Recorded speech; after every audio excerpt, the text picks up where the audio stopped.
Hi, friends. This evening I'm off to a Mets game with some of the brothers. Our glee club is singing the national anthem there, and one of our alumni is throwing out the first pitch, and another alumnus is catching that first pitch. You know, I think they have the worst record in the National League East. But there's something about the Mets that I love, and I'm not a real big sports fan, but I tell you, I grew up in Port Washington, and one of the advantages of growing up there is Long Island Railroad had a direct line into what was then Shea Stadium. So as a kid, as a young boy, oftentimes we went into the Shea Stadium. There were panels on the milk carton, and you could turn them in and get seats for free, and the seats way in the upper deck, the nosebleed seats. But I don't know, I have this kind of inexplicable, strange, irrational loyalty for the Mets, despite their terrible record. And I got to thinking,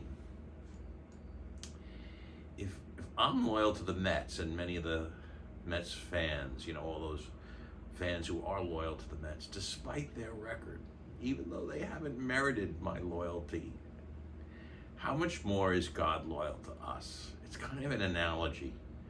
God is loyal to us because he loved us from the start, from the get-go, not because we have merited his loyalty. In the first letter of St. John, we read, love consists in this, not that we have loved God, but that God has loved us and sent his only Son, Jesus, as an expiation for our sins. So if you can think of any of those inexplicable, almost irrational, crazy loyalties that you have, a crazy love for a sports team, for a relative, for a loved one, for a son or daughter of yours, for a friend, think of that, magnify it by 1,000,000, and that's the crazy kind of love God has for us. He's loyal to us whether we merit it or not.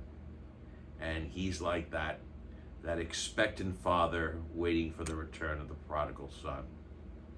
So, I don't know, they're playing the Texas Rangers tonight. I think they've already dropped 2 games. Maybe tonight they'll win. But whatever, my loyalty is still for the Mets. And I know God's loyalty is for all of us. God bless. Thanks for watching.